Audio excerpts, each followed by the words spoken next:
You know, some one fraud just happened for Spain, where about 230 people die. One of the MP go visit that region. But if you see the way the people react, they stone the MP with mud. You understand?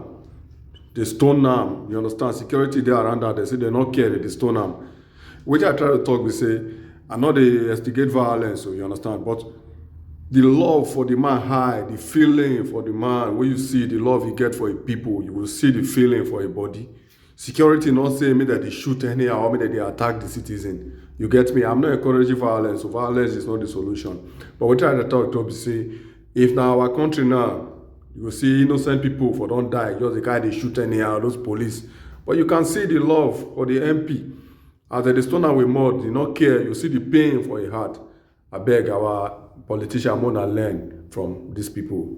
One love. Out of nature, this story is about the fury after the flood fury. Confused? Let me explain. People on the ground in Spain are furious. In fact, protests erupted on November 3 as Spain's King Felipe visited a suburb in Valencia, badly hit by last week's deadly floods. What happened next will give you a sense of how angry the locals are feeling at this point. Residents of Peporta shouted murderers at the king and queen, as well as the Prime Minister Pedro Sanchez. And it did not stop at that. It got worse.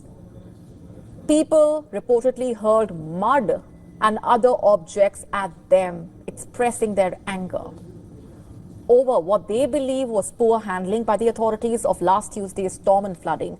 What's behind their anger?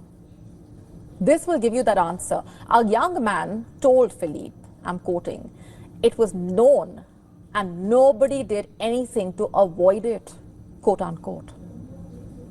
What happened then?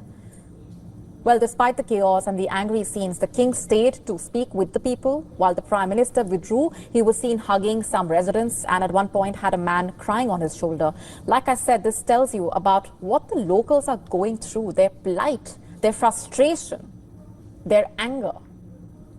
Just for context here and to give you a better sense of what things have been looking like on the ground, the tragedy is so far Europe's worst flood-related disaster in a single country since 1967, when around 500 people died in Portugal. In fact, the death toll from Spain's worst flash floods in modern history edged higher on Sunday. Almost all have been in the Valencia region, and especially in Peporta, where this incident took place.